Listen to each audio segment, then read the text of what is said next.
may yahdihillahu fala mudhillalah wa may yudlil fala hadiyalah.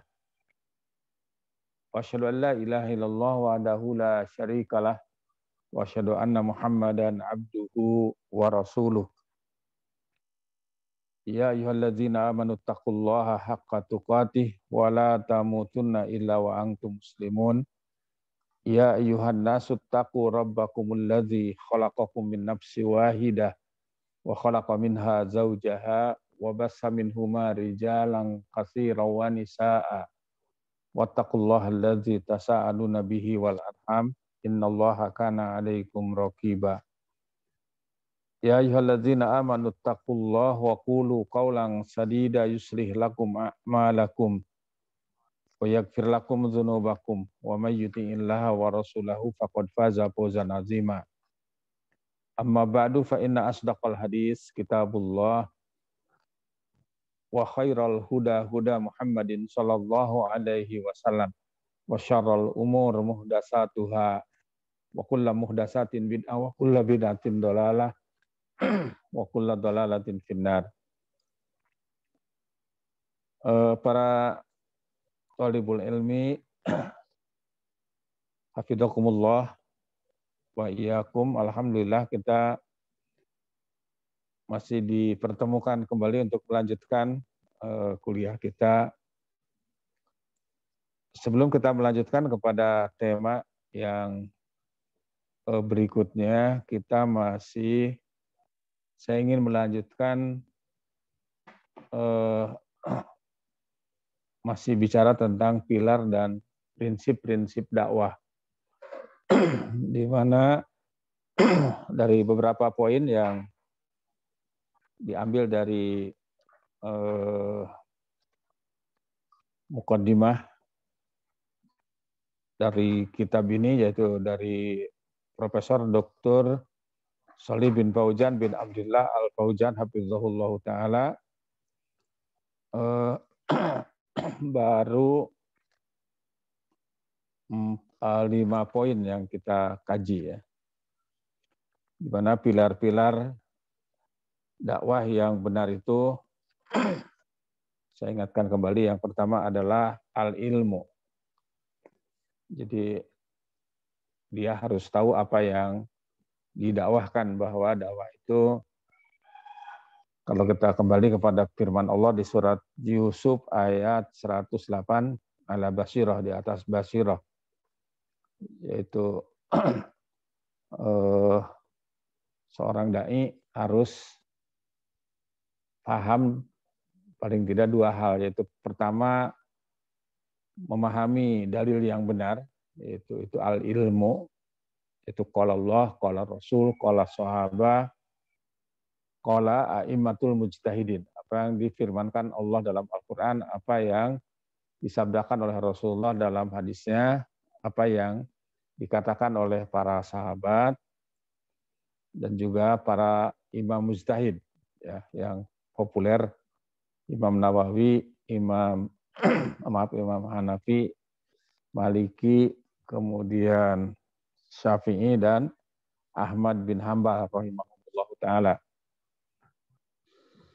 Di samping tentu saja para ulama salaf, yaitu para tabi'in, para atba'ut tabi'in yang lainnya.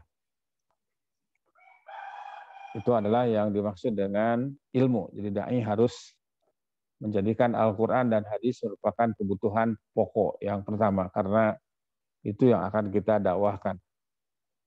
Ya. Kemudian yang kedua yang sudah kita kaji adalah merealisasikan apa yang didakwahkannya, sehingga ia menjadi teladan, menjadi uswah, menjadi qudwah. Ya, jadi dai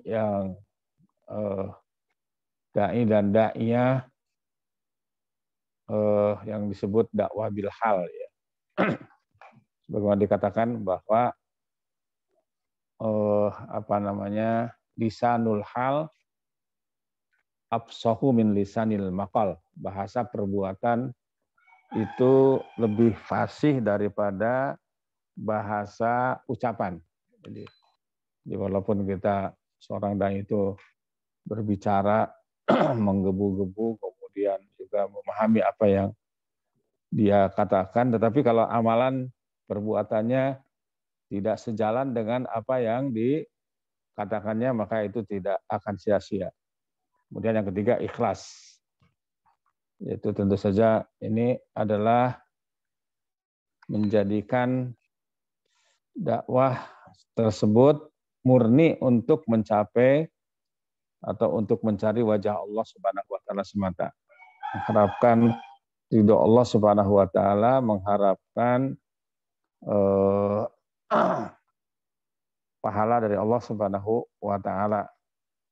Ya, tidak mengharapkan, tidak ada kepentingan-kepentingan yang lain itu, baik itu kedudukan, jabatan, atau juga ya, pasangan ya. Biasanya kan yang menjadi godaan itu harta, tahta, apalagi wanita, Toyota, atau ya itu tidak, tapi dia semata-mata mengharapkan ridho Allah Subhanahu wa taala. Ya, walaupun tentu Allah Subhanahu wa taala juga tidak akan menyia-nyiakan, pasti akan memberikan pertolongan dalam hal-hal yang lainnya, karena dakwah juga membutuhkan sarana ya, apalagi di zaman modern sekarang ini sarana dakwah itu sangat sangat penting ya, termasuk media sosial, dan ini juga tentu saja cukup harus membutuhkan biaya yang besar. Kemudian yang keempat, mengawali dari hal yang paling penting, kemudian kepada yang penting. Itu secara umum diawali dengan tauhid ya. Merujuk kepada tauhid, dan saya ingin menyampaikan bahwa kitab tauhid yang direkomendasikan oleh para ulama Ahlus Sunnah ya, itu yang pertama kali itu ada 3. Yang pertama adalah Al-Usulus Salasah. 3 landasan utama itu harus dikuasai. Itu harus disampaikan terlebih dahulu. Ya, karena di situ mengajarkan 3 ilmu yang paling penting, yaitu ma'rifatullah, ma'rifatun nabi, dan ma'rifatul dinil Islam bil adillah, yaitu mengenal Allah, mengenal nabi dengan benar, kemudian mengenal agama Islam berdasarkan dalil. Dan itu adalah pertanyaan pertama di alam kubur yang akan dihadapi oleh seluruh manusia. Itu tentang man rabbuka, man nabiyuka, dan madinuka. Jadi itu adalah yang pertama. Jadi muqarrar ya, referensi yang pertama yang direkomendasikan oleh para ulama adalah al-usulus salasah. Kemudian yang kedua, kasfus syubhat, yaitu di situ mengungkap keraguan-keraguan di dalam tauhid. Kemudian yang ketiga baru kitabut tauhid. Jadi ini 3 kitab ini harus dibaca. Jadi al-usulus salasah ya, kutab itu buku kecil. Ya, kalau belum punya, antum bisa download ya, banyak sekarang. Sudah diterjemahkan ke berbagai macam bahasa. Kemudian yang kedua kasfus syubhat, yang ketiga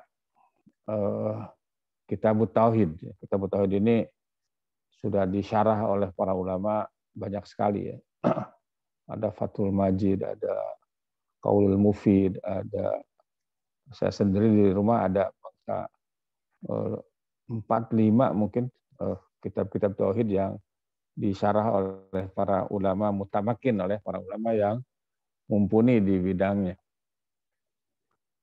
Kemudian yang kelima yang sudah kita pelajari adalah bersabar terhadap segala ujian yang menimpa di jalan dakwah ya, kepada agama Allah, dan segala tekanan dari manusia. Mungkin akan menghadapi berbagai macam intimidasi, baik langsung ataupun tidak langsung.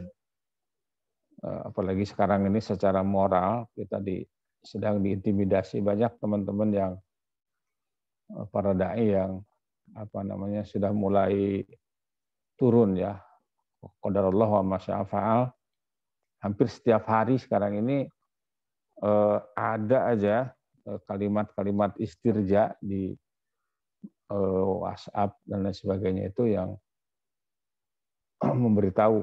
memberitakan tentang wafatnya para teman-teman, para kiai, para ustadz, ustazah, para aktivis dakwah, ya sudah ratusan, bahkan mungkin dalam level dunia itu skup dunia itu udah ribuan. Itu juga adalah salah satu bentuk intimidasi yang secara tidak langsung, ya. Padahal kalau kita lihat berbicara tentang dakwah itu harus di situ ada sabar mutlak gitu. Jadi pilar dakwah yang pasti ada itu harus sabar, ya. Ya, pokoknya kalau kita kembali kepada firman Allah Azza wa Jalla dalam surat Wal Asri itu kan disebutkan setelah watawasau bil haq watawasau bis sabr. Jadi seorang manusia yang tidak rugi itu adalah manusia yang mengilmui Islam, yang mengamalkan Islam, yang mendakwahkan Islam, dan juga sabar. Ya, watawasau bil haq watawasau bis sabr. Jadi itu kalau sudah berinteraksi dengan manusia, sudah bicara berusaha untuk menularkan ajaran Allah Subhanahu wa taala kepada manusia, itu sudah pasti akan menghadapi berbagai macam ujian dan cobaan. Coba kalau kita lihat ya Al-Qur'an. Al-Qur'an yang sistematikanya adalah berapa juz itu? 30 juz ya. 114 surat. Ayatnya kalau dibulatkan itu 6.666. Ya, sebetulnya tidak segitu, coba. Sekarang hitung aja gampang ya. Pakai kalkulator itu dari mulai surat Al-Fatihah sampai An-Nas itu kan. Jumlahkan aja. Dari 114 surat itu kan surat yang pertama itu adalah Al-Alaq, ya. Di Al-Alaq. Jadi itu adalah perintah untuk membaca, perintah untuk memahami dulu itu, perintah untuk berilmu dulu, ya. Ya. Yaitu surat Al-Alaq. A'udzubillahi minasyaitonir rajim. Bismillahirrahmanirrahim. Iqra bismi rabbikal ladzi khalaq. Khalaqal insana min 'alaq. Iqra wa rabbukal akram. Alladzi 'allama bil qalam. 'Allamal insana ma lam ya'lam. Itu kan sampai ayat 5. Ya. Bacalah ya dengan menyebut nama Rabbmu yang menciptakan, ya. Khalaqal insana min 'alaq, yang telah menciptakan manusia dari segumpal darah. Iqra wa rabbukal akram. Bacalah dan Tuhanmu yang maha pemurah. Ya. Rabb itu al-Khaliq, ar-Razik, al-Mudabbir, al-Murabbi. Tuhan pencipta, Tuhan pemelihara, Tuhan pengatur, Tuhan pendidik. Kemudian allazi 'allama bil qalam, yang mengajar manusia dengan perantaraan kalam, ya. Maksudnya Allah Subhanahu wa taala mengajar manusia dengan perantaraan ditafsirkan itu secara global adalah dengan melalui baca dan tulis. 'Allamal insana ma lam ya'lam. Dia Allah mengajar kepada manusia apa yang tidak diketahuinya. Jadi itu adalah kurikulum yang pertama yang Allah turunkan ya, kepada manusia. Jadi surat Al-Alaq untuk mengenal kebenaran, untuk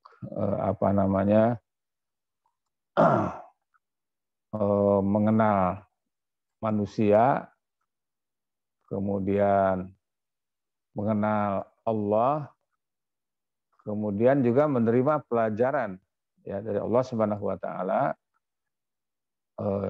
yang asalnya manusia itu tidak tahu apa-apa. Gitu. Jadi itu surat yang pertama. Itu tentu Allah Subhanahu Wa Taala menurunkan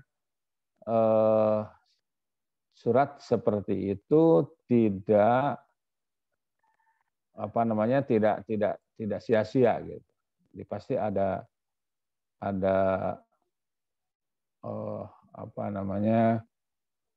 maksud dan tujuannya gitu. Ya, ada hikmahnya. Ya. Kemudian yang kedua, ya setelah surat Al-Alaq itu adalah surat Al-Qalam. Ya, surat Al-Qalam itu yang diturunkan oleh Allah Subhanahu Wa Taala. Yang kedua adalah Al-Qalam, ya. Di surat yang ke-68. Ya. Jadi Nun wal qalami wa ma yasturun. Nun. Ya, hanya Allah Subhanahu Wa Taala yang tahu maksud dari huruf ini, demi kalam dan apa yang mereka tulis. Ma anta bi ni'mati rabbika bimajnun. Berkat nikmat Tuhanmu, kamu Muhammad sekali-kali bukan orang gila. Jadi ini juga adalah Allah Subhanahu Wa Taala menghibur Rasulullah Shallallahu Alaihi Wasallam ketika beliau dituduh, ya, divonis oleh orang-orang musyrikin Quraisy bahwa Muhammad ini aneh gitu, Muhammad ini orang gila gitu kan, karena menyampaikan ajaran-ajaran yang asing, ya, pada saat itu, terutama dari asalnya mereka menyembah banyak Tuhan, harus membuang Tuhan-Tuhan yang banyak itu, kemudian hanya menyembah Tuhan yang satu, yaitu Allah Subhanahu Wa Taala. Makanya di sini Allah Subhanahu Wa Taala menghibur, ma anta bi ni'mati rabbika bimajnun. Ya. Berkat nikmat Rabbmu, ya, nikmat di sini adalah nikmat Islam. Ya. Kemudian disebutkan bahwa engkau itu bukan orang gila. Wa inna laka la ajron ghaira mamnun. Dan sesungguhnya bagi kamu benar-benar pahala yang besar yang tidak putus-putusnya. Ya, kemudian bahkan Allah Subhanahu Wa Taala mengatakan wa innaka la'ala khuluqin azim, dan sesungguhnya kamu benar-benar berakhlak yang agung. Jadi prototipe, ya, sosok manusia yang akhlaknya paling agung adalah Nabi Muhammad Shallallahu Alaihi Wasallam. Jadi kalau kita belajar dakwah sesuai dengan silabus Al-Quran, di Allah Subhanahu Wa Taala menurunkan Al-Quran itu dengan pertama surat Al-Alaq, kemudian Al-Qalam. Jadi kita harus yakin bahwa apapun nanti vonis, apapun opini yang dibentuk di masyarakat, ya jangan lantas jadi patah semangat gitu. Enggak. Jadi justru ini adalah kesempatan untuk meraih pahala yang besar. Ya, kemudian kalau kita lihat selanjutnya, ini kan tadi kita harus bersabar, ya. Surat Al-Muzammil, surat yang ke-73. Surat Al-Muzammil itu di situ juga berisikan silabus untuk membentuk pribadi muslim, ya, dan muslimah tentu. Ya, di situ Allah Subhanahu Wa Taala menjelaskan bagaimana langkah-langkah untuk membentuk pribadi yang tangguh, ya, Ini ada di surat Al-Muzammil, surat yang ke-73. Ya.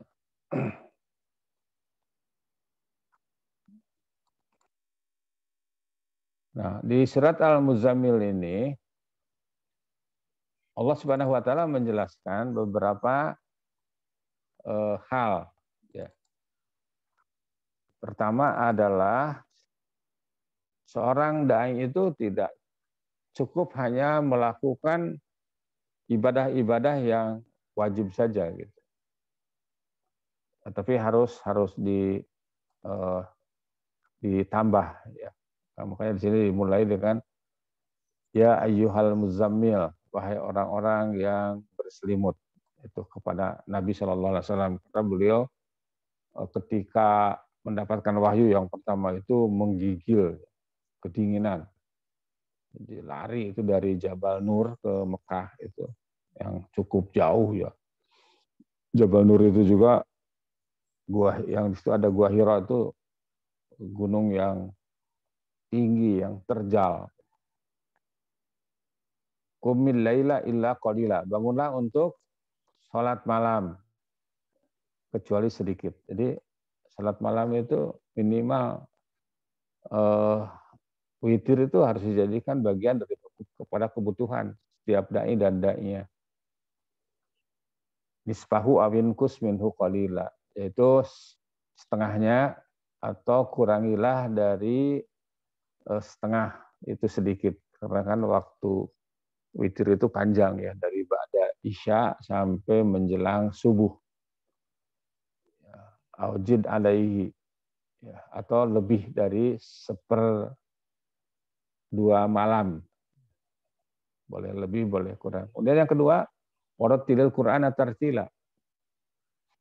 Dan bacalah Al-Quran itu dengan tartil, dengan perlahan-lahan, dengan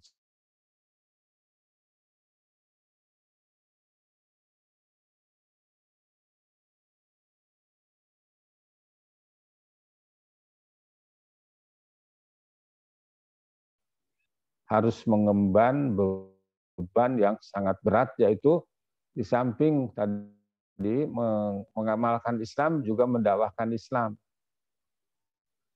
Ya, kaulan sakila. Ada juga yang mengatakan begini, kaulan sakila ini adalah ucapan yang berbobot.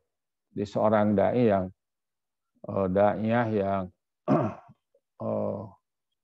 menjadikan Al-Quran, menjadikan sholat malam dan Al-Quran sebagai kebutuhannya, itu akan punya ucapan yang berbobot, yang berkualitas. Contoh kita lihatlah dalam realita ya. Banyak para dai yang mumpuni ya, dari sisi keilmuan tidak diragukan, dia seorang mungkin profesor, doktor, kiai, haji dan sebagainya. Pengikutnya juga banyak. Tetapi hanya sampai di apa namanya yang nampak aja gitu, tapi tidak sampai ke hati gitu.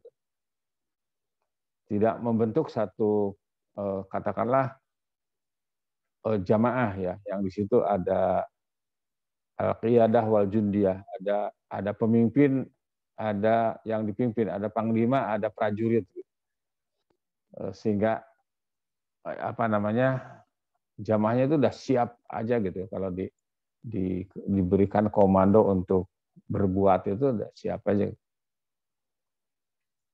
Nah, tapi ada yang hanya ya masuk kuping kanan keluar kuping kiri, gitu. Hanya mentransfer ilmu gitu, tapi tidak berbekas gitu. Tapi ada juga orang yang katakanlah seorang dai yang mungkin ilmunya juga pas-pasan, retorikanya juga tidak bagus gitu kan, narasinya juga mungkin terbatas, tetapi mengakar gitu, dia punya jamaah. Ya, itu di situ ada yang memahami seperti itu, kaulan sakila itu seperti itu. Contoh namanya kalau kita baca tulisan-tulisan Imam Ghazali rahimahullah taala, Imam Ghazali itu kan melalui fase-fase. Beliau dulu sebagai ulama sufi, kemudian ya jadi terus pengalaman apa namanya perjalanan mencari kebenaran itu panjang, sampai pada akhirnya kembali kepada akidah Ahlussunnah wal Jamaah. Ya, contoh umpamanya tulisan beliau yang sangat monumental adalah Ihya Ulumuddin. Di situ banyak hadis-hadis yang doib. Gitu. Makanya kan oleh Al-Maqdisi di apa namanya ditahqiq gitu, sehingga mengeluarkan kitab Minhajul Qasidin. Itu itu itu kalau kita mau baca, mau tahu isi Ihya Ulumuddin yang sahihnya di situ gitu. Tapi pengalaman spiritual saya itu kalau membaca tulisan Imam Ghazali rahimahullahu taala itu terlepas dari setuju atau tidak akan kesimpulan akhir pemahaman beliau waktu itu, tapi menyentuh dulu gitu.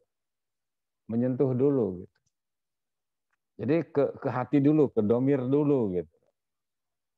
Ya, baru setelah dipelajari kembali, oh kok apa yang beliau sampaikan ini narasinya itu sebenarnya masih ada hadis dhaif dan sebagainya gitu. Nah, rupanya yang merasakan hal seperti itu termasuk murid-murid beliau gitu. Pada suatu waktu pernah menemukan Imam Ghazali itu pagi-pagi nangis. Kemudian ditanya oleh muridnya, Tuhan kenapa nangis? Ya beliau mengatakan, oh, saya menyesal tadi malam tidur terlalu lelap sehingga tidak sempat sholat malam. Ya bayangkan beliau ketiduran tidak sempat sholat malam semalam aja nangis. Sementara kita kesiangan sholat subuh aja masih bisa ketawa. Nah, jadi itu diantaranya dampak daripada sholat malam, dampak dari membaca Al-Quran dengan tartil. Ya. Kemudian juga apa namanya selalu tawakal kepada Allah Subhanahu Wa Taala. Kemudian zikir, ya. Zikir kepada Allah Subhanahu Wa Taala.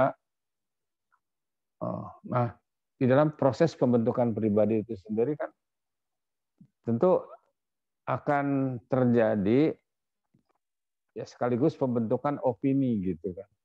Kok ini orang ini tiba-tiba berubah jadi begini. Ya, sampai Rasulullah tadi dikatakan orang gila gitu. Nah, apalagi kita gitu kan. Nah, di sini juga ada sabar ini. Di surat Al-Muzammil ayat 10 Allah Subhanahu wa taala mengatakan wasbir ala ma yaqulun. Sabarlah terhadap apa yang mereka ucapkan. Jadi opini yang berkembang di masyarakat atau mungkin di media sosialnya, selama kita ada dalam kebenaran harus sabar. Wahjurhum hajron jamila, dan jauhilah mereka dengan cara yang baik. Ya, jadi kalau tidak kuat untuk menghadapinya, ya apa namanya ya kita harus ya ujlah lah, gitu. Ujlah. Dan termasuk yang dilakukan oleh Nabi SAW itu kan beliau uzlah, beliau apa namanya keluar dari lingkungan masyarakat jahiliyah, kemudian tahanus, ya, menyendiri di Gua Hiro itu diantaranya. Di situ ada sabar, wasbir ala ma yaqulun wahjurhum hajran jamila. Ini pilar yang kelima itu. Pilar dakwah yang kelima itu sabar itu mutlak. Ya, kemudian kan tadi surat Al-Alaq, Al-Qalam, Al-Muzammil, Al-Mudassir. Al-Mudassir ini surat yang ke-74. Juga di situ ada sabar juga di situ. Ya ayyuhal mudassir. wahai orang yang berselimut, ya, kum fa'angzir, bangunlah lalu berilah peringatan. Jadi bangkitlah, jangan tidur, jangan berselimut. Ingatkan manusia ini tentang kebenaran. Warabbaka fakabbir, dan Tuhanmu agungkanlah. Ya, apalagi sekarang di masa manusia mengagungkan jabatan, mengagungkan dunia, mengagungkan popularitas. Ya, yang harus diagungkan itu adalah Allah Subhanahu wa taala. Wasiyabaka fatahhir, dan pakaianmu bersihkanlah. Jadi ini kembali kepada ikhlas lagi di antaranya. Itu pakaian lahir batin harus bersih. Kemudian ya, waruzza pahjur, dan perbuatan dosa tinggalkanlah. Di seorang dai itu jangankan melakukan yang haram, yang syubhat, yang halal pun itu kalau tidak ada manfaatnya harus ditinggalkan, gitu kan. Sebagaimana sabda Nabi SAW apa? Min husnil Islam al mar'u tarkuhu ma la ya'nihi.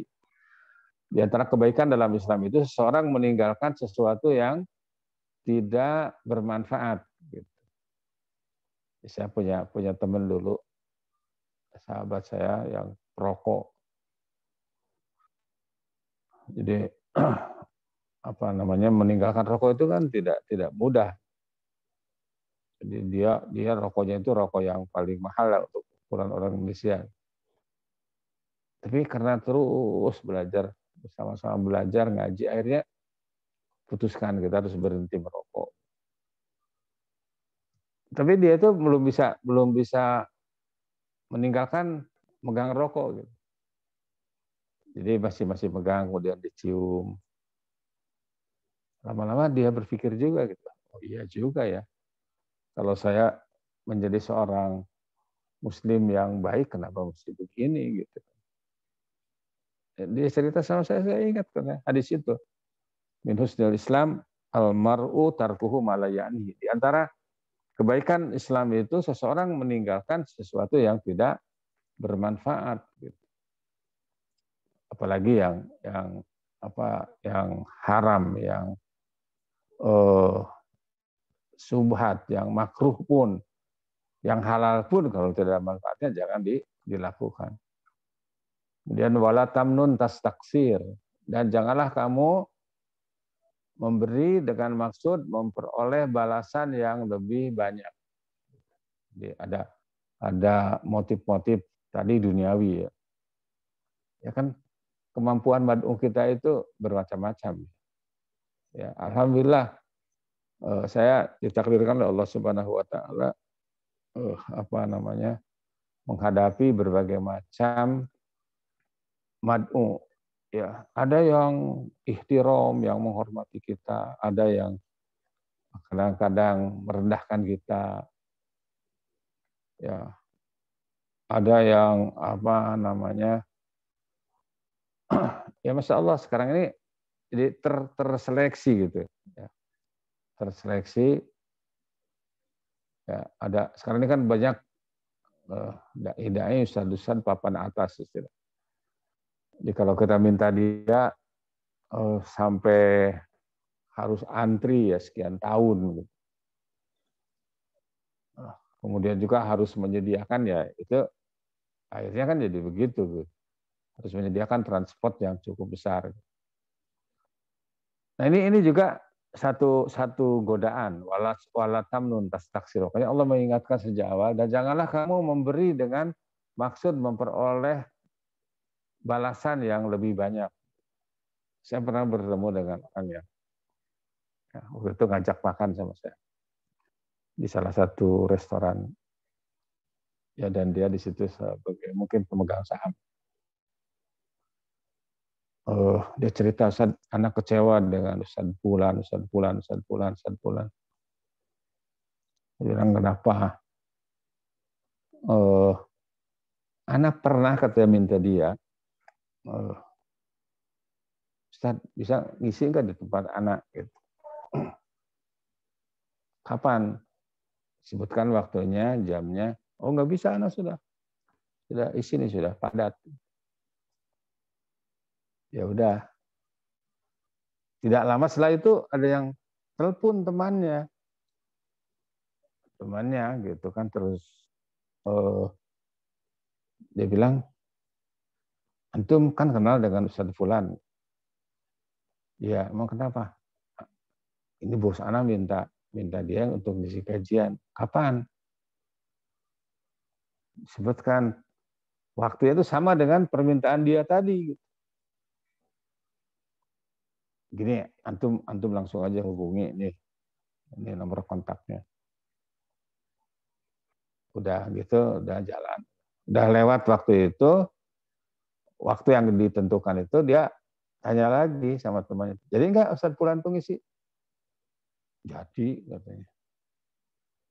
Jadi alhamdulillah. Bahkan yang ngasih amplopnya juga anak. Jadi ada kalimat begini ya, paling nggak enak. Sampai itu amplopnya saking tebalnya, anak nggak bisa nutup gitu. Nah yang begitu itu masya Allah itu kan. Makanya saya ingat dulu itu Bapak Muhammad Nasir, Allah yarham, ya sosok seorang dai yang setahu anak beliau itu sangat soleh, sangat sederhana. Itu salah satu ketika itu menyampaikan taujih pengarahan kepada kita. Cuman waktu itu kan zaman anak itu zaman apa dulu itu Laksus. Wah itu kalau dengar Sulumo itu udah takut aja gitu. Apa namanya salah sedikit ditangkap. Oh. Terus kata beliau apa? Ingat saudara, yang namanya ujian itu tidak selamanya meja hijau, tapi juga meja makan. Ternyata betul ketika dihadapkan kepada ujian yang berat, disiksa, di penjara, itu banyak yang tahan. Tapi ketika difasilitasi, diberikan hadiah, diberikan yang enak-enak, itu banyak yang menyerah. Ya, sadaqallah. Ya, kembali ke surat Al-Mudassir ayat 6. Wala tamnun tastaksir. Dan janganlah kamu memberi dengan maksud memperoleh balasan yang lebih banyak. Banyak mad'u kita yang tidak mampu. Saya punya beberapa komunitas mad'u. Ya, seperti jangan jauh-jauh lah di sini di Jakarta itu di Kepulauan Seribu. Kalau kita dakwah ke sana jangan berharap kita akan mendapatkan amplop. Bahkan kita harus bawa uang.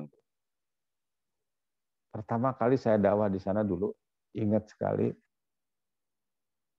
ketika mau merencanakan ini, siapa yang mau diundang gitu. Yang mereka tanyakan apa? Bukannya, Ustaz kami harus ngasih Ustaz berapa gitu. Kita kan ke sana perlu beli tiket kapal dan sebagainya. Terus setelah direncanakan itu apa? Terus untuk peserta ini berapa mau dikasih gitu. Ya, seperti itulah gitu. Dan banyak yang seperti itu. Ada beberapa komunitas dakwah di Jawa aja lah gitu. Jangan kan di luar Jawa. Jadi saya merencanakan dakwah itu harus menyediakan buat makan mereka, menyantuni mereka dan sebagainya itu banyak. Kemudian wali rabbika fasbir. Sabar lagi di sini. Di surat Al-Mudassir ayat 7 itu. Dan untuk memenuhi perintah Tuhanmu, bersabarlah. Dikembali. Sabar. Jadi kalau kita melihat tarikhun nuzul, ya, sejarah turunnya Al-Quran itu, surat Al-Fatihah yang disebut Ummul Kitab, induknya Al-Quran itu dimuqaddimahi oleh 5 surat, yaitu Al-Alaq, Al-Qalam, Al-Muzammil, Al-Mudaththir. 4 surat ya. Jadi itu adalah pilar kesabaran. Satu lagi ya, di dalam surat Fussilat, surat yang ke-41 itu. Di situ ada sabar juga. Jadi di situ disebutkan setelah Allah Subhanahu wa taala menjelaskan tentang betapa agungnya, betapa mulianya, betapa terhormatnya, betapa tingginya kedudukan seorang dai. Ya, kemudian juga Allah Subhanahu wa taala menjelaskan di situ bahwa dakwah itu harus dengan menggunakan cara yang baik, ya, memahami fikih dakwah, ya, karena cara yang baik dengan cara yang tidak baik itu akan melahirkan output dakwah yang berbeda. Itu kan seperti ya, output dakwah yang benar itu. Seperti yang Allah gambarkan yang saya sudah sampaikan di surat Ali Imran ayat 104 ya, yang tadinya saling bermusuhan setelah disentuh dengan dakwah itu berubah 180 derajat menjadi bersaudara. Seperti ada 2 kabilah di Madinah itu yang tidak pernah berhenti bermusuhan, yaitu Aus dan Khazraj. Ya. Tapi setelah mereka Islam menjadi bersaudara.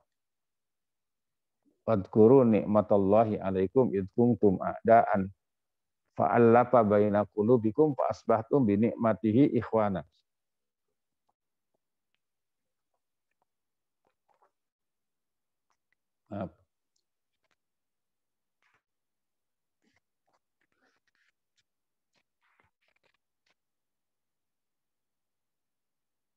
Jadi setelah disentuh oleh dakwah itu berubah 180 derajat menjadi bersaudara. Atau di surat Fussilat ayat 34 juga sama. Wala tastawil hasanatu wala sayyi'atu idfa' billati hiya ahsan. Fa idzal ladzi bainaka wa bainahu adawatun ka'annahu waliyyun hamim. Dan tidaklah sama kebaikan dan kejahatan. Tolaklah kejahatan itu dengan cara yang lebih baik. Maka tiba-tiba orang-orang yang antaramu dan antara dia ada permusuhan akan berbalik 180 derajat seolah-olah telah menjadi teman yang sangat baik, yang sangat setia. Saya ingat dulu guru saya itu mengatakan ada orang yang sudah lama gitu, menjalani dakwah, dia cerita gitu, Ustaz, waktu saya dulu mau dakwah di Bandung itu di Cigonewa namanya, itu banyak jawara di sana. Dulu yang mau bunuh Ustaz itu anak. Saking bencinya kepada Ustaz itu. Ya. Dia masih jahil, gitu. masih bodoh, tidak tahu mana hak, mana batil. Tapi setelah dia tersentuh dengan dakwah tersebut, berubah menjadi pendukung pengawal setia Ustaz itu. Gitu. Itu bisa terjadi. Nah ini sebutkan di surat Fussilat, surat ke-41 ayat 35 itu. Wa ma yulaqqaha illal ladzina sabaru. Ya. Sifat-sifat yang baik itu, keberuntungan, keberhasilan itu semuanya tidak akan didapatkan, tidak akan dianugerahkan melainkan kepada orang-orang yang sabar. Wa ma yulaqqaha illa dzu haddin adzim. Ya, dan tidak dianugerahkan melainkan kepada orang-orang yang mempunyai keberuntungan yang besar. Ya, subhanallah. Kalau kita dakwah bisa menularkan kebenaran, bisa mengajak orang ke agama Allah. Ya kan sabda Rasulullah apa? Khairun min humurin na'am. itu lebih baik daripada unta merah, lebih baik daripada dunia dan seisinya. Itu bukan anugerah yang luar biasa, tidak akan bisa diraih oleh siapapun. Kemudian juga apa yang kita sampaikan kepada mereka itu akan menjadi sumber pahala, multi level pahala. Ya, selama dakwahnya itu benar, mendakwahkan apa yang Allah turunkan. Dan dalam hadis Muslim disebutkan barang siapa yang mengajak kepada petunjuk, kepada sunnah, dia akan mendapatkan pahala dan pahala orang yang mengikutinya tanpa sedikit pun dikurangi. Tapi barang siapa yang mengajak kepada kesesatan, dia akan memperoleh dosa dan dosa orang yang mengikutinya tanpa sedikit pun dikurangi. Jadi ini seorang dai itu akan mendapatkan dua konsekuensi, apakah dia meraih multi level pahala atau dosa gitu. Disinilah makanya kembali kepada pilar yang benar, yaitu yang kita dakwahkan itu adalah ilmu, dan yang kelima tadi dengan sabar gitu. Ya, merubah manusia itu tidak semudah membalikan telapak tangan. Itu pilar yang kelima yang sudah kita kaji, yaitu sabar. Di dalam bicara masalah sabar itu dalam Al-Quran mendapatkan porsi yang cukup besar, cukup banyak gitu kan. Ya, dan juga kita harus yakin bahwa pahala kesabaran itu ya unlimited. Innama yuwaffas sabiruna ajrohum bighairi hisab. Jadi surat 39 ayat ke-10. Ya. Sesungguhnya hanya orang-orang yang sabarlah yang dicukupkan pahala mereka tanpa batas. Ya, Masya Allah.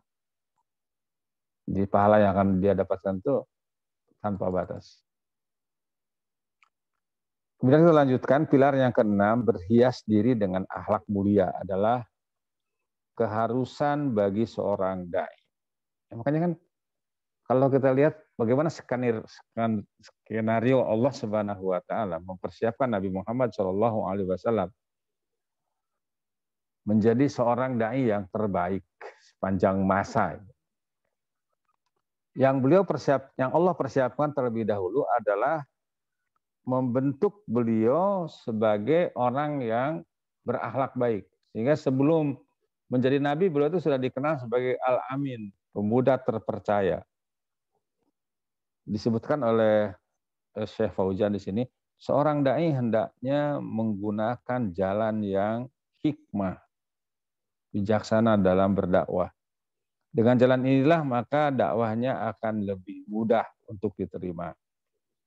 Sebagaimana perintah Allah Ta'ala kepada kedua nabinya yang mulia itu Musa dan Harun alaihi wassalam, ketika keduanya menghadapi manusia yang paling kufur, manusia yang paling durjana di muka bumi ini, manusia yang paling kejam yaitu Fir'aun, seorang manusia yang telah mengklaim adanya sifat rububiyah pada dirinya.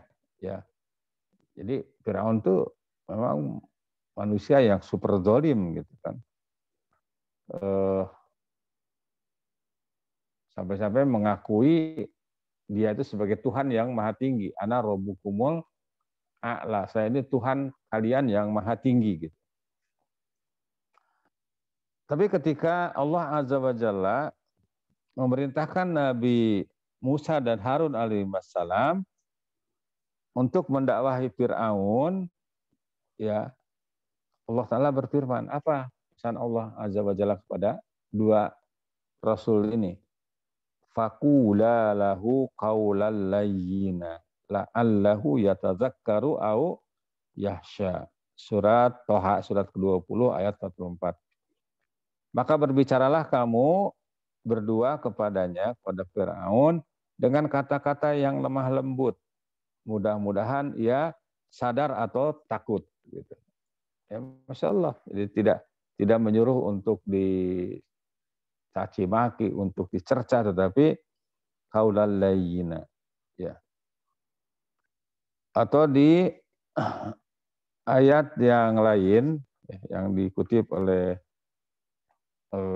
Syekh Fauzan, yaitu di surat An-Nazi'at ayat 17 sampai 19, idhab ila fir'auna innahu tagha. Pergilah engkau kepada Fir'aun, sesungguhnya dia telah melampaui batas. Togo itu togut. Fir'aun itu togut. Fakul halaka ila ang tazakka. Ya. Maka katakanlah kepada Fir'aun, adakah keinginanmu untuk membersihkan diri dari kesesatan, dari kemusyrikan? Wa ahdiyaka ila rabbika fatahsya. Dan engkau akan kupimpin ke jalan Rabbmu agar engkau takut kepadanya. Kalau mau saya bimbing gitu. Saya tunjukkan jalan agar takut kepada Allah Subhanahu wa taala. Jadi ini kan akhlak gitu kan. Tidak emosional, tidak terburu-buru, tidak gerasa-gerusu gitu. Dan firman Allah di surat Ali Imran ayat 159 ini acuan nih. Fabima rahmati minallah lintalahum walau kunta faddan ghalidhal qalbi ya lang faddu min haulik. Maka berkat rahmat Allah engkau Muhammad, ya engkau para dai, berlaku lemah lembut terhadap mereka. Sekiranya engkau bersikap keras dan berhati kasar, tentulah mereka menjauhkan diri dari sekitarmu. Jadi kita ini harus merangkul, jangan memukul, jangan malah membuat mereka jauh kepada kita. Kemudian tadi kembali kepada surat Al-Qalam ayat 4. Allah mempersiapkan Nabi Muhammad sebagai sosok manusia yang paling baik akhlaknya. Wa innaka la'ala khuluqin adzim, dan sesungguhnya engkau benar-benar berakhlak yang luhur. Yang luhur. Jadi kalau kita ingin mencari siapa prototipe manusia yang paling berakhlak. Dulu kan zaman orang pada mengklaim bahwa paling Pancasilais dan sebagainya. Suka ada yang nanya gitu, siapa sih sosok Pancasilais yang paling yang sebenarnya itu gitu. Ya, seperti sekarang lah, mengaku paling Pancasilais gitu. Tapi kalau kita tanya siapakah manusia yang paling berakhlak itu, ya itu Nabi Muhammad SAW. Ya, sampai-sampai Aisyah radhiyallahu anha ketika ditanya bagaimana sosok akhlak Rasulullah itu, beliau mengatakan khuluquhul Quran. Akhlak Rasulullah itu adalah Al-Quran. Jadi Muhammad itu adalah Al-Quran yang berjalan. Al-Quran yang berjalan. Kemudian beliau juga membawakan firman Allah di surat An-Nahl ayat 125 yang menjelaskan tentang metode dakwah yang secara umum ya.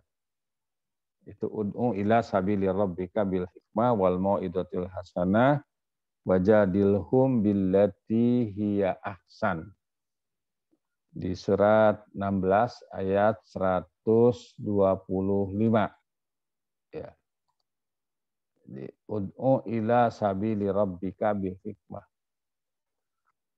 Serulah manusia kepada jalan Rabbmu dengan hikmah wal mau'izatil hasanah, dan pelajaran yang baik, wajadilhum billati hiya ahsan, dan berdebatlah, berdiskusilah dengan mereka dengan cara yang lebih baik.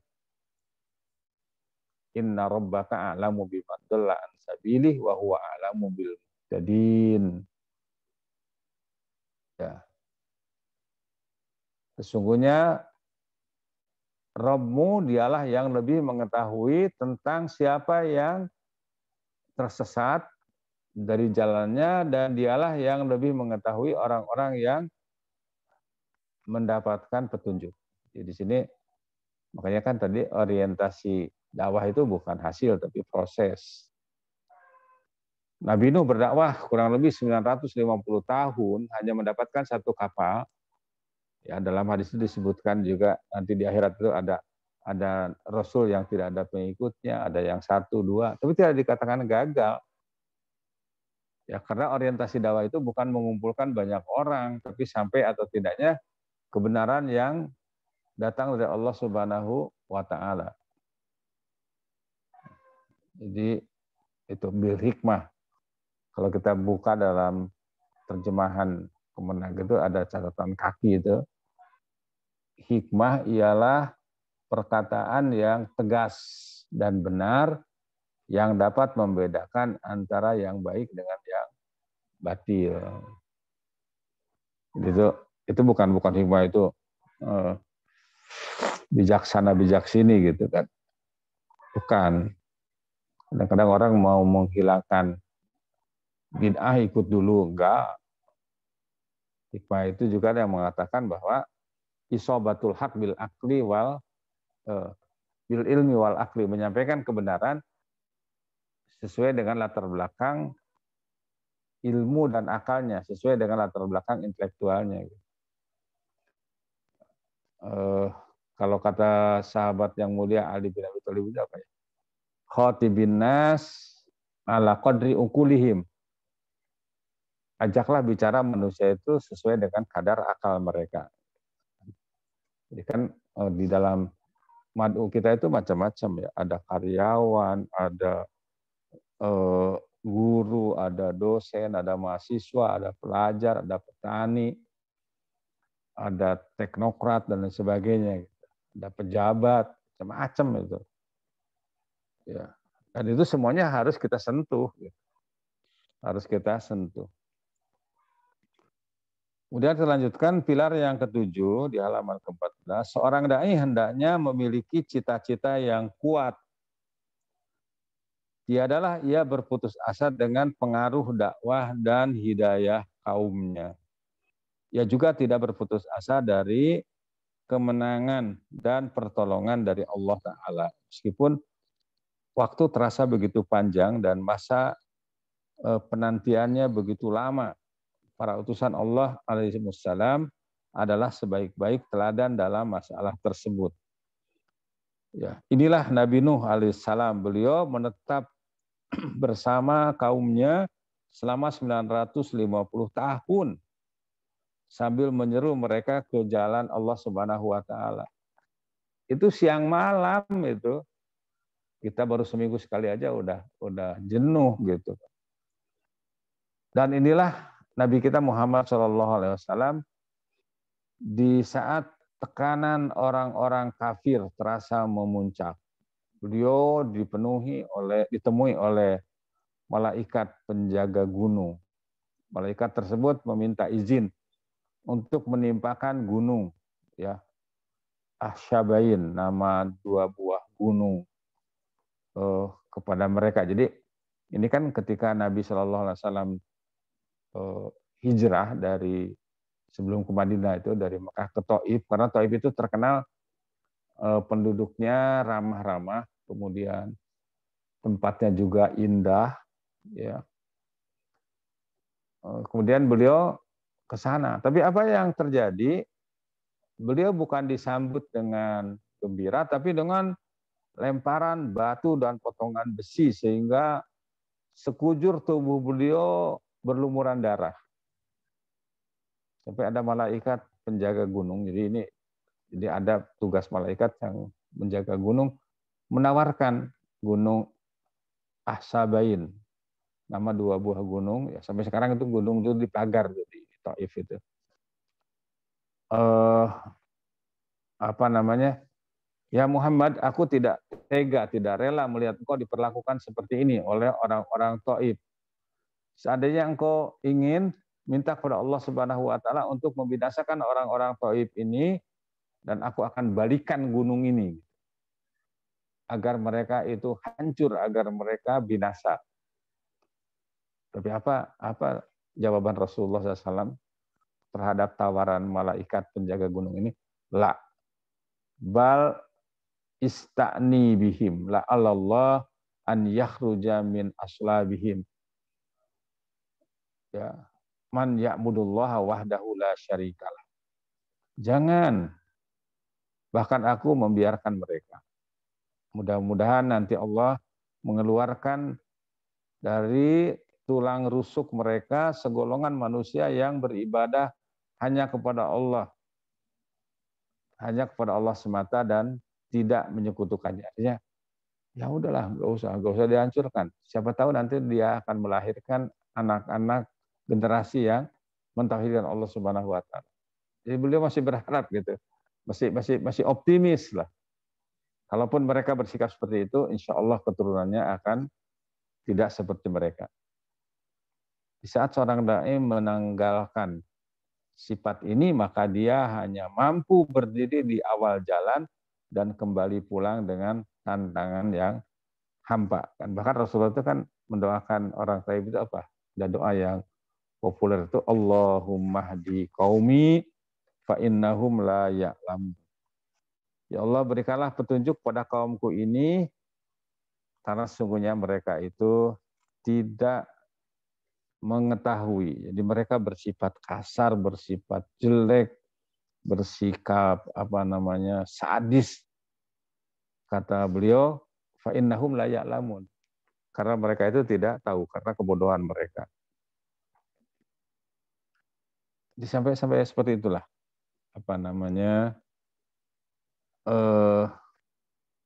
beliau masih optimis gitu, punya cita-cita yang kuat. Ya, kalaupun mereka seperti itu, mudah-mudahan nanti keturunannya tidak seperti itu. Gitu kan. Ya, kadang-kadang kita juga gitu. Ya dakwah, saya dakwah di satu tempat. Gak usah jauh-jauh lah di sini aja di Bekasi, di Setu.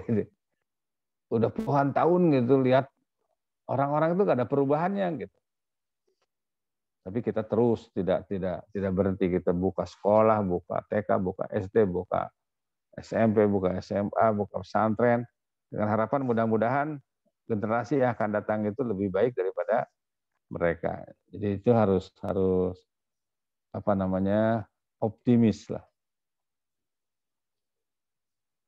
Kemudian kata beliau, dakwah apapun yang tidak ditegakkan di atas 7 pilar ini dan manhaj metodenya tidak ditopang dengan manhaj para rasul, maka dakwah tersebut akan sia-sia dan lenyap tiada tersisa.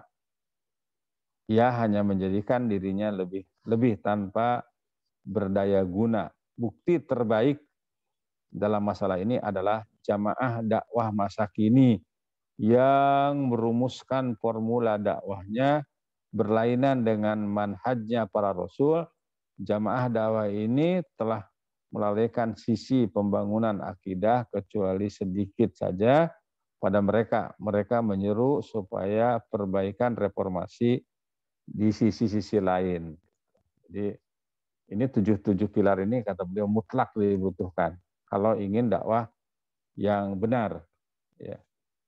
7 itu apa tadi? Pertama al-ilmu, yang kedua mengamalkan ilmu, yang ketiga ikhlas, yang keempat mengawali hal yang paling penting, kemudian kepada yang penting al-aham ilal aham, kemudian yang kelima bersabar terhadap segala ujian yang menimpa di jalan dakwah, yang keenam berhias diri dengan akhlak yang mulia, kemudian yang ketujuh optimis.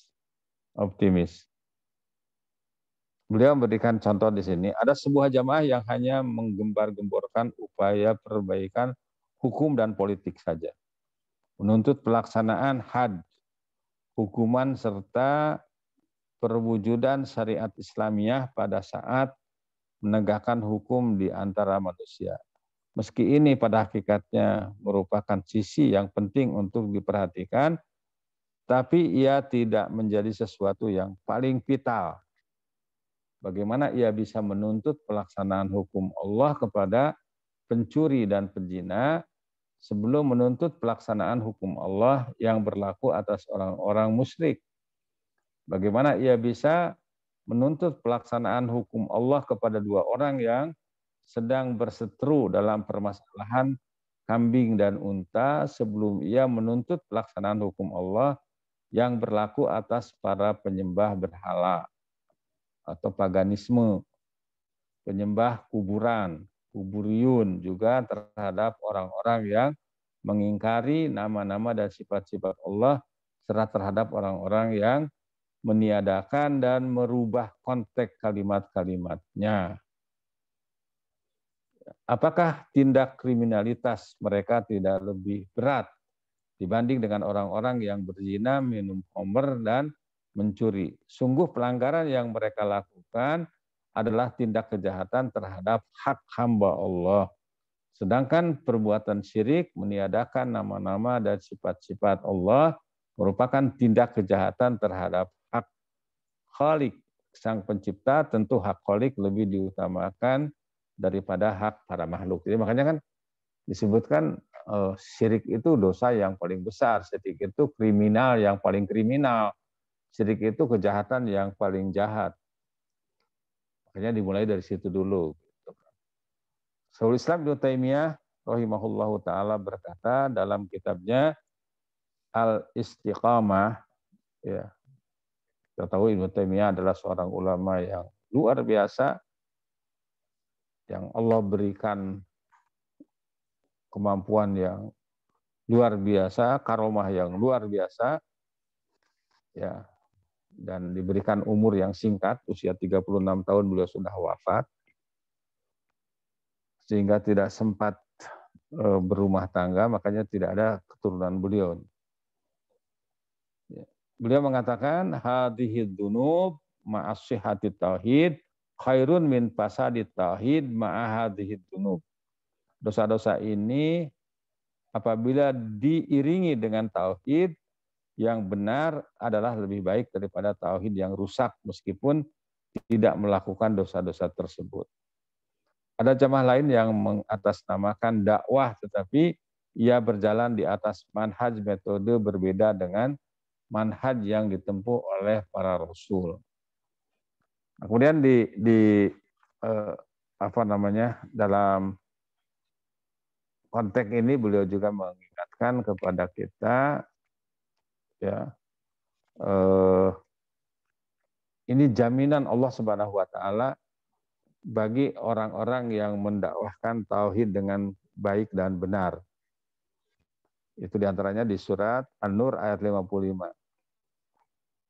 Surat 24 ayat 55, wa'adallahu alladzina amanu minkum wa amilus shalihat la yastakhlifannahum fil ardi kama stahlafal ladzina min qablihim wa la yumakkinanna lahum dinahumul ladzi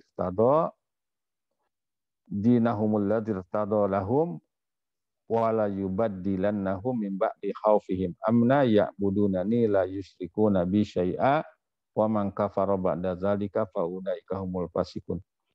Allah telah menjanjikan kepada orang-orang di antara kamu yang beriman dan mengerjakan kebaikan, amal solih, bahwa dia, ada 3 janji Allah Subhanahu wa taala. Yang pertama adalah bahwa dia akan menjadikan mereka berkuasa di bumi sebagaimana dia telah menjadikan orang-orang sebelum mereka berkuasa. Siapa itu? Generasi yang terbaik, para sahabat, ya. Di kekuasaan, ilmu, kekayaan dari tangan mereka. Janji yang kedua adalah wala yumakkinanna lahum dinahumul ladzir tadalahum. Dan dia akan meneguhkan bagi mereka dengan agama yang telah dia ridhoi. Jadi Islam yang Allah ridhoi akan tegak, akan eksis. Kemudian yang ketiga apa? Wala yubaddilannahum min ba'di khaufihim amna. Dan sungguh dia Allah Subhanahu wa taala akan menukar, akan mengganti suasana yang menakutkan menjadi suasana yang aman. Kapan itu? Ya'budunani la yusyrikuna bi syai'a. Kalau mereka itu hanya beribadah kepadaku dan tidak menyekutukan aku dengan sesuatu apapun. Itu adalah dampak daripada tauhid, dakwah tauhid. Dakwah yang mubarakah. Wa man kafara ba'da dzalika fa ulaika humul fasiqun. Barang siapa yang kufur setelah itu, maka benar-benar mereka itu orang-orang yang fasik. Dikata beliau, jamaah-jamaah itu berkehendak untuk mendirikan daulah negara Islam sebelum membersihkan negeri mereka dari keyakinan terhadap berhala, paganisme, yang keyakinan ini tergambar dalam peribadatan mereka kepada orang-orang yang telah mati dan bergantung kepada kuburan. Yang mereka lakukan itu tidaklah berbeda dengan penyembahan terhadap Lata, Uzza, Manat. Bahkan mereka, para penyembah kubur itu, malah menambah ketiga berhala tersebut. Sungguh mereka, jamaah-jamaah tersebut, mengusahakan sesuatu yang mustahil adanya. Jadi kembali lagi bahwa inilah di antara urgensi dakwah itu harus dimulai dengan tauhid. Baiklah, sampai sini dulu ya. Sebelum diakhiri mungkin ada pertanyaan. Jadi kita belum masuk ke tema yang lain. Bagi teman-teman sekalian yang ingin bertanya, bisa mengangkat tangan, kemudian menghidupkan mikrofon, atau bisa menuliskan di pesan.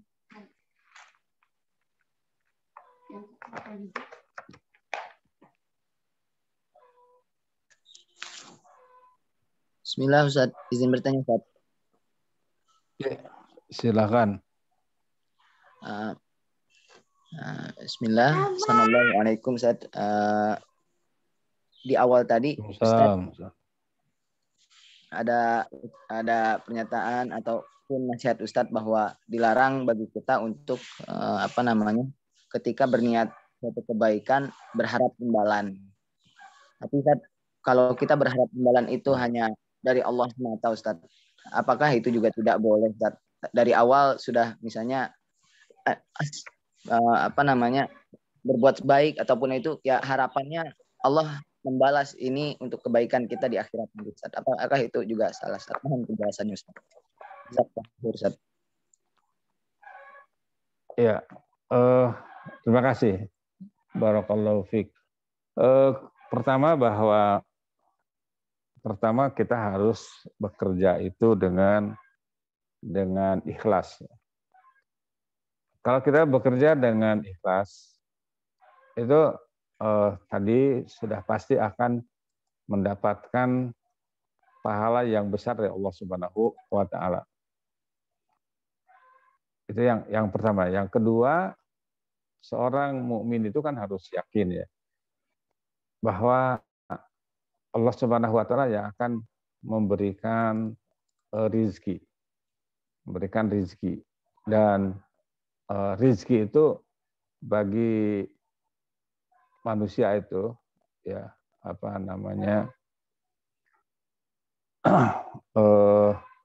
itu sudah permanen, karena Allah Subhanahu wa Ta'ala sudah menulis di Lauhul Mahfud di 50.000 tahun sebelum Allah menciptakan langit dan bumi. Rezeki kita itu sudah dicatat oleh Allah Subhanahu wa Ta'ala kan. Dalam akidah Ahlussunnah wal Jamaah, kita meyakini bahwa ada 4 hal yang sudah permanen ya. Jadi ketika Allah Subhanahu wa Ta'ala menciptakan manusia dengan proses yang di dalam hadis disebutkan itu kan dari mulai nutfah, kemudian segumpal darah, segumpal daging, kemudian setelah usia 120 hari ya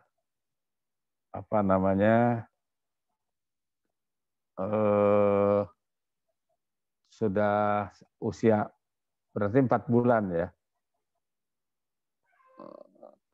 Sudah 4 bulan Kemudian Allah Subhanahu wa taala mengutus malaikat ya untuk meniupkan ruhnya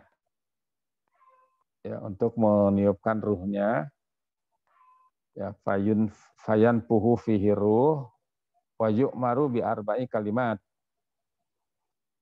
ya jadi apa namanya dan diperintahkan untuk menetapkan 4 perkara. Itu pertama adalah rizkinya, ajalnya, amalnya, dan kecelakaan atau kebahagiaannya. Jadi itu bahwa amal, kemudian rizki, ajal, apakah akan masuk surga ataupun neraka, itu sudah ditetapkan. Ya, makanya kan tidak. Jadi kalau kita dimulai ikhlas itu, insya Allah semua dapat. Contoh namanya sekarang musim kurban gitu. Kadang-kadang kita berharap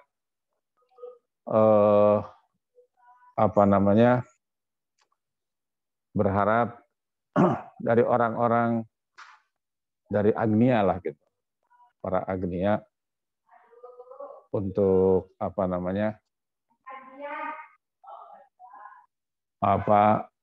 agar mereka mengirim kurbannya ke sini gitu.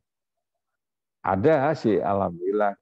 Tapi ternyata tiba-tiba ada seorang ustadz yang, Ustadz, Anda besok mau ngirim kambing 20 ekor. Ada yang juga, ini Ustadz coba nih, Anda mau ngirim 6 ekor. Gitu. Ya bahkan Anda kemarin pagi-pagi itu masih Padahal kurang fit. Masih ya, menjelang siang itu masih tiduran. Tiba-tiba ada masuk telepon. Dari siapa? Ya, anak ini Ustaz, dari menyebutkan beberapa orang Ustaz mau ngirim juga kambing ke pesantren Ustaz. Berapa ekor? 10 ekor. Jadi itu apa namanya? Rugi kalau kita berdakwah dimulai dari dakwah merupakan pencaharian. Oke, saya ingat zaman dulu ketika dulu kan belum ada istilah-istilah daurah, upgrading dakwah di Tambun gitu.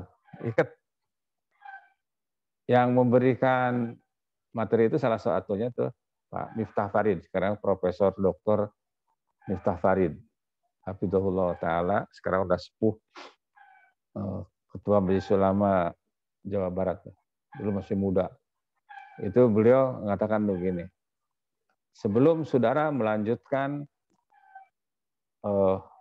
ikut upgrading da'i ini, luruskan dulu nawa itu saudara, bahwa saudara ingin mencari wajah Allah Subhanahu wa taala. Kalau tidak lurus niatnya, tidak ikhlas, lebih baik pulang. Dari sekarang pulang, kemudian buka bengkel tambal ban di pinggir jalan sambil berdoa, mudah-mudahan banyak ban yang bocor. Jadi seperti itulah. Jadi jadi yang pertama itu ikhlas dulu. Kita harus yakin bahwa Allah Subhanahu wa taala yang mengatur rezeki, yang tahu di mana rezeki kita berada. Ya, dan ingat saudara-saudara sekalian, menjadi dai itu luar biasa memang. Jadi yang namanya dai, yang namanya ustadz itu dianggap manusia yang super. Jadi hatta tidak punya beras di rumah tuh nelpon ustadz.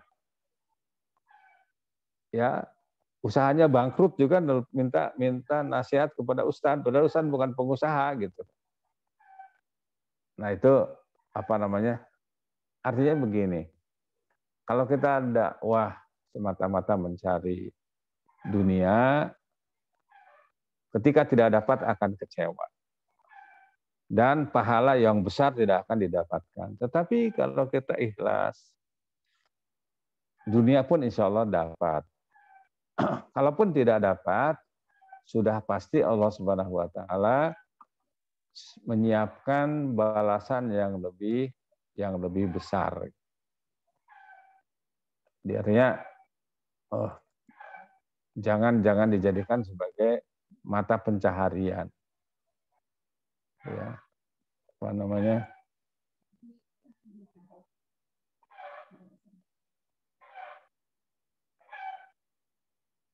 Ya kalau berharap ya tidak apa-apa. Ya, umpamanya ya Allah berikanlah rezeki yang banyak bagi saya untuk menopang jalannya dakwah, nggak apa-apa gitu. Sebab kesemuanya itu dakwah jihad itu, makanya Allah harus memulai dengan pengorbanan dulu kan. Jihad itu wajahadu bi amwalihim wa anfusihim. Jihad itu dengan harta dulu. Ya, jadi makanya jihadul mal ini harus ditegakkan terlebih dahulu daripada jihad-jihad yang lainnya. Jadi kalau berharap tidak apa-apa, tapi jangan semata-mata mengharapkan dunia. Yang paling penting yang kita harapkan itu adalah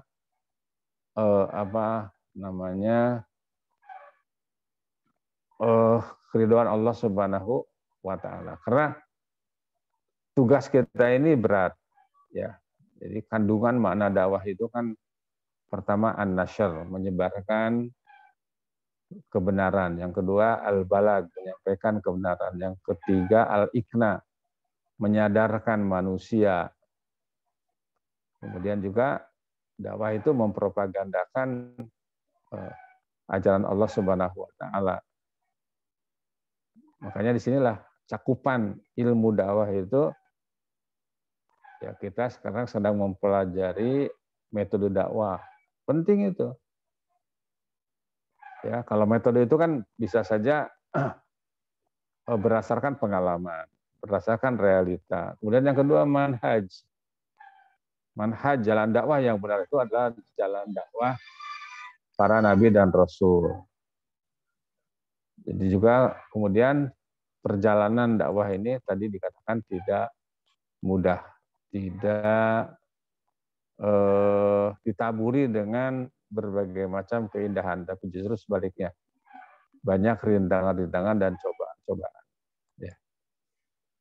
Jadi kembali bahwa ya berharap tidak apa-apa, ya, karena kita juga berdakwah, tapi berharap hanya juga kepada Allah Subhanahu Wa Taala. Walaupun tentu saja dalam realitanya Allah Subhanahu Wa Taala memberikannya bisa saja melalui ya mad'u kita. Gitu. Ya, tapi jangan lantas kecewa ketika kita tidak menerima apa yang kita inginkan dari mad'u kita. Ya, wallahu a'lam bishawab. Barakallahu fikum.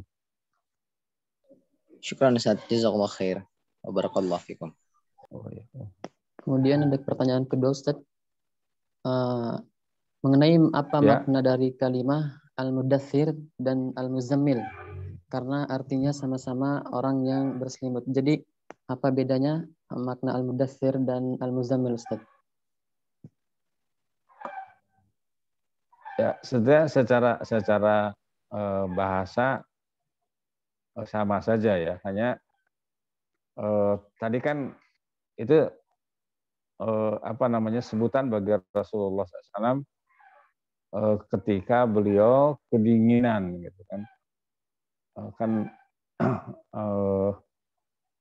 Ketika beliau mendapatkan wahyu yang pertama itu kan lari ke rumah Khadijah, kemudian beliau mengatakan zamiluni, dasiruni. Artinya selimutilah aku. Jadi secara bahasa dua-duanya itu sama. Namun Allah Subhanahu wa Ta'ala akhirnya ya menjadikan dua kalimat yang berbeda itu dengan dua surat yang berbeda juga gitu. Ya, apa hikmahnya tentu pasti banyak gitu.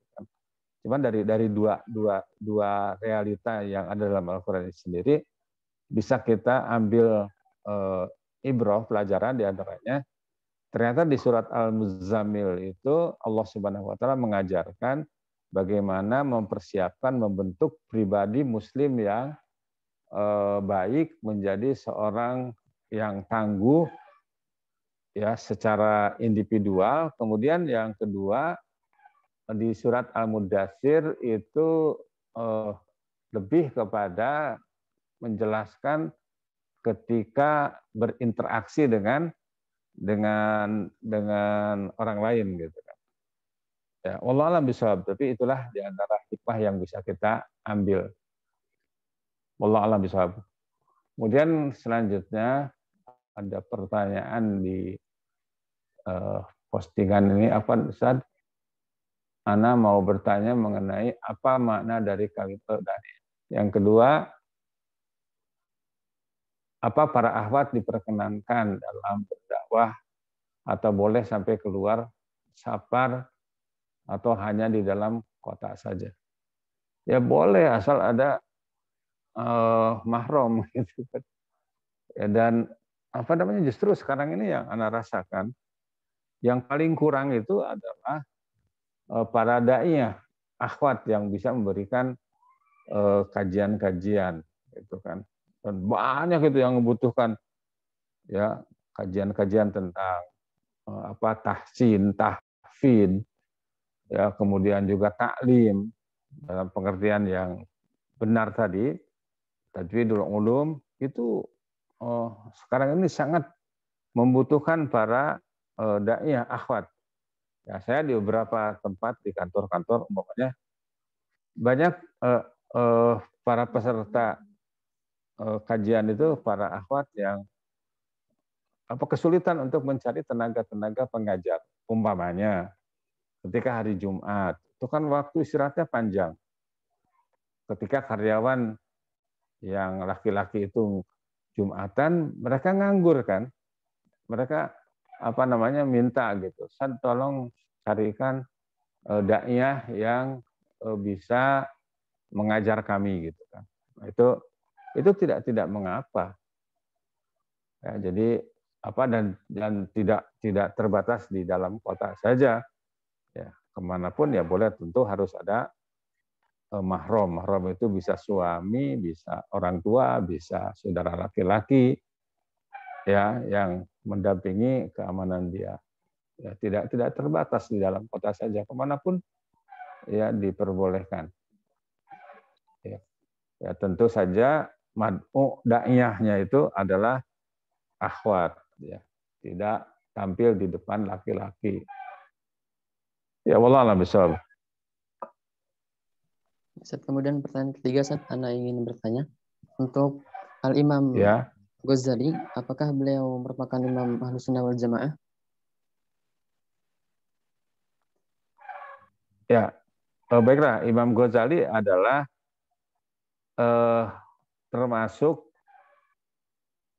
penganut Ahlussunnah wal Jamaah. Walaupun di dalam perjalanan kehidupan beliau itu dalam pencarian kebenaran itu ya menemui berbagai macam ya sempat gitu kan mendalami tasawuf dan lain sebagainya, sama dengan Abul Hasan Al-Asy'ari. Itu kan bahkan ayah tiri beliau itu kan seorang penganut paham Mu'tazilah. Ya, maaf, yang mempertuhankan akal. Sehingga setelah beliau mengkaji ajaran Ahlussunnah wal Jamaah, terjadi perdebatan dan beliau juga akhirnya rujuk kepada akidah Ahlussunnah wal Jamaah, sehingga beliau membuat satu kitab, yaitu buku putih yang berjudul Al-Ibanah fi Usulid Diyanah. Cuman Imam Ghazali tidak termasuk 4 imam madhab. 4 imam madhab itu hanya 4, yaitu Imam Hanafi, Imam Maliki, Imam Syafi'i, dan Imam Ahmad bin hamba. Jadi Imam Ghazali adalah seorang imam dalam artian seorang ulama yang diikuti, tetapi beliau juga merujuk kepada pemahaman para imam yang 4. Ya, kalau tidak salah, Imam Ghazali juga termasuk pengikut madhab Imam Syafi'i rahimahullahu ta'ala. Ya, Allah alam bisawab. Selanjutnya, Waalaikumsalam warahmatullahi wabarakatuh. Demi jiwaku yang ada dalam genggamannya, tidaklah perumpamaan dunia seperti seorang pengendara yang lewat pada satu hari yang panas, lantas ia berteduh di bawah pohon untuk beberapa saat dari terik siang hari, kemudian panas itu hilang dan dia pun meninggalkannya. Hadis kata, apa amalan yang paling baik untuk bekal yang di akhirat dari dunia yang fana ini? Ya, bekal yang terbaik itu iman dan amal solih. Iman dan amal solih dan juga meyakini bahwa hidup di dunia ini sementara, dunia ini tempat menanam, tempat beramal. Di sini tidak ada hisab, dan di akhirat yang ada hisab, tidak ada lagi amal. Makanya beramalah di dunia ini, karena di akhirat sudah tidak ada lagi amal. Nah, kata Syaikhul Islam Ibnu Taimiyah juga, maaf, muridnya ini. Jadi Ibnu Qayyim al-Jauziyah rahimahullah ta'ala mengatakan bahwa manusia ini seperti musafir yang terus berkelana, ya, menjalani hidup ini, dan seorang musafir yang terbaik adalah melaksanakan tugas safarnya, itu beribadah kepada Allah Subhanahu wa taala. Dan perjalanan manusia itu nanti akan berakhir di 2 terminal. Yaitu yang pertama adalah sorga, yang kedua neraka. Itu akhirnya akan ke situ. Nah, kita akan masuk di mana ya, ditentukan sekarang, yaitu tadi bekalnya itu iman dan amal solih. Ya. Ya, wallahu a'lam bishawab. Yang berikutnya dari pertanyaan yang berikutnya, Ustaz, apakah boleh wanita dalam kondisi haid berdakwah? Boleh. Dalam kondisi haid dan bersih, dakwah tetap jalan.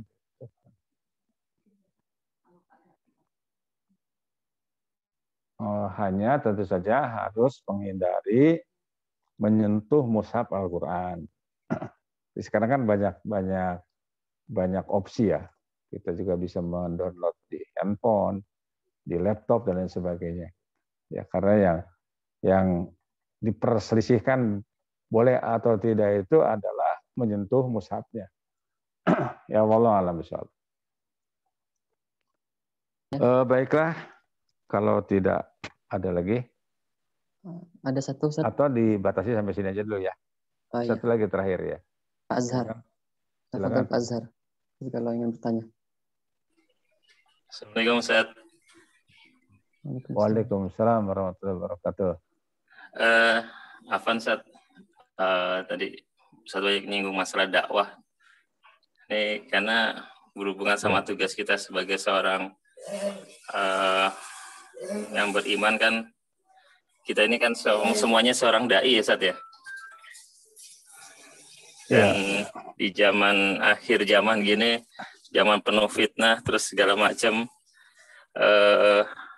kalau kita ngelihat ibaratnya jangankan keluar rumah, di dalam rumah aja tuh kita juga dituntut sebagai dai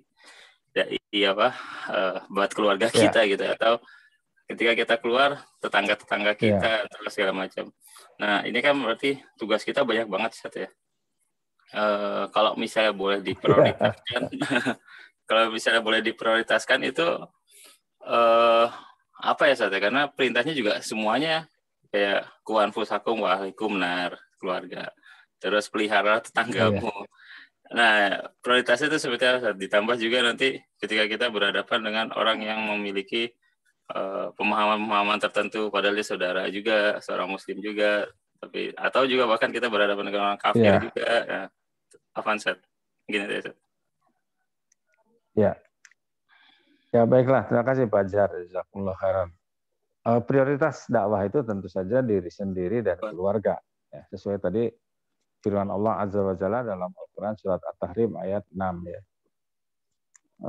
Ya ayyuhallazina amanu qu anfusakum wa ahlikum naro. Wahai orang yang beriman, peliharalah dirimu dan keluargamu dari api neraka. Jadi ini prioritas karena yang akan diminta pertanggungan jawab di akhirat nanti itu dulu diri kita dulu, kemudian keluarga. Yang mobil khusus bagi para kepala keluarga. Kemudian di dalam menghadapi realita yang katakanlah bervariasi ya. Ya, ada orang yang sudah punya pemahaman, ada yang awam. Makanya kan kata Imam Ghazali kalau tidak salah, manusia itu dibagi 4 dulu, kita harus tahu. Pertama adalah rajulun yadri wa yadri annahu yadri fahuwa alimun fattabi'uhu. 1. Ada orang yang tahu dan dia tahu bahwa dirinya tahu. Nah, ini orang berilmu dan sadar ya, berilmu ya, sadar akan tugasnya. Nah, ini orang alim. Ini orang alim yang sebenarnya. Fattabi'uhu, ikutilah orang seperti ini. Yang kedua ada rajulun yadri wala yadri annahu yadri fahuwa naimun fastaiqizuhu. Ada orang yang tahu, ya, orang ini berilmu, tapi dia tidak tahu bahwa dirinya itu tahu gitu. Ya. Dia tidak sadar bahwa dia itu berilmu. Fahuwa naimun, ini orang tidur. Fastaiqizuhu, bangunkan. Yang ketiga ada rajulun la yadri wa yadri annahu la yadri. Fatu'allimuhu. Yang ketiga ini orang yang bodoh dan dia sadar bahwa dirinya bodoh. Bahwa jahilun, ini orang bodoh. Maka ajarilah olehmu. Orang yang seperti ini diberikan pelajaran. Dididik, dibimbing. Ada yang keempat ini yang rusak ini. Rajulun la yadri wa la yadri annahu la yadri. Fahuwa ahmak. Fajtanibuhu. Ada orang yang tidak tahu dan dia tidak tahu bahwa dirinya tidak tahu. Gitu. Ya, jadi dia bodoh, tidak sadar bahwa dirinya bodoh. Ya, ini orang sok tahu namanya. Fahuwa ahmak. Dia itu orang yang dungu. Fajtanibuhu, maka jauhilah. Jauhilah gitu. Itu tipe-tipe manusia itu. Kita masuk di mana wallahu a'lam. Nah, kemudian cara meresponnya itu kan dalam Al-Qur'an tadi, kembali ke surat An-Nahl ayat 125. Pertama dengan hikmah. Nah, kita pelajari nih. Ini masuk komunitas mana ini? Apakah dia seorang intelektual, seorang pelajar, mahasiswa, karyawan, petani, anggota TNI, Polri dan sebagainya gitu. Ini harus kita pelajari juga itu. Maka latar belakang intelektual dia itu. Kemudian baru di situ kita petakan gitu. Jadi petakan dulu baru kita bikin program. Ini harus hikmah ini. Ini bahasa apa yang cocok buat mereka. Yang kedua, tadi wal mau'izah hasanah. Kalau ternyata orang-orang itu sudah siap lah, gitu, sudah merupakan lahan subur lah gitu kan. Ini enak gitu. Tinggal sampaikan aja, oh ini ayat Qur'annya, ini hadisnya. Menurut pemahaman para sahabat begini, para ulama begini, enak itu. Yang ketiga tadi ada yang dikatakan bodoh enggak, pinter juga belum, gitu.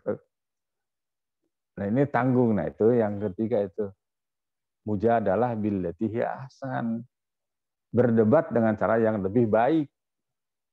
Berdebat di sini mujadalah itu bukan debat kusir, bukan. Ya, kalau saya dulu kata senior saya itu gini. Kalau biasanya kita punya ketika kita meyakini satu kebenaran itu kita sampaikan secara emosional konfrontatif, sekarang dirubah gitu, secara konsepsional argumentatif. Jadi diskusi itu adu argumentasi untuk menguji sejauh mana validitas kebenaran argumen yang kita miliki, bukan ngototisasi. Ya kalau dulu di kampung itu, ya ayolah kita debat, adu dalil, dalilut, kalah dalil gelut, itu udah agak bener ya. Jadi itu diantara metode-metode yang diajarkan oleh Al-Quran secara umum. Bisa bil hikmah. Nah, di sini kita harus survei dulu gitu. Ini kan komunitas apa yang akan kita dakwahi gitu. Ya kalau mahasiswa ya dengan bahasa kampus. Kalau di kantor dengan bahasa karyawan. Di kalangan TNI, Polri harus dengan bahasa militer. Ya, di kampung dengan bahasa petani.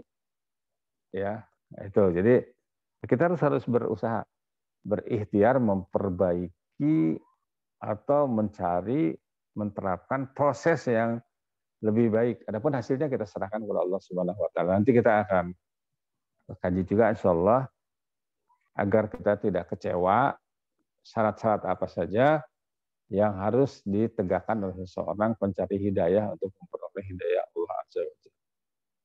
Ya, barakallahu fikum. Sampai di sini dulu. Mudah-mudahan apa yang kita pelajari pagi ini bermanfaat. Ya, lebih kurang mohon maaf. Semoga Allah Subhanahu wa taala masih memberikan umur, memberikan hidayah, istiqomahan kita agar tetap ada di atas Islam dan di atas ketaatan kepadanya. Wallahu a'lam bishawab. Wassallallahu ala Muhammadin wa ala alihi wasallam. Wa akhiru da'wana walhamdulillahirabbil alamin. Subhanakallahumma bihamdik asyhadu an la ilaha illa anta astaghfiruka wa atubu ilaik. Assalamualaikum warahmatullahi wabarakatuh. Waalaikumsalam warahmatullahi wabarakatuh. Kami ucapkan kepada Al-Ustaz Hayat jazakumullah khairan atas hadirannya dan menyempatkan waktu untuk memberikan materi kepada kita, dan semoga kita dapat memahami dan mengamalkan apa yang disampaikan oleh Al-Ustaz, karena inti dari ilmu adalah sebuah pemahaman dan buah dari ilmu adalah sebuah pengamalan. Akhirul kalam, saya mohon maaf atas kekurangan dan kesalahan jika terdapat dalam pertemuan ini, dan saya ucapkan Assalamualaikum warahmatullahi wabarakatuh. Waalaikumsalam.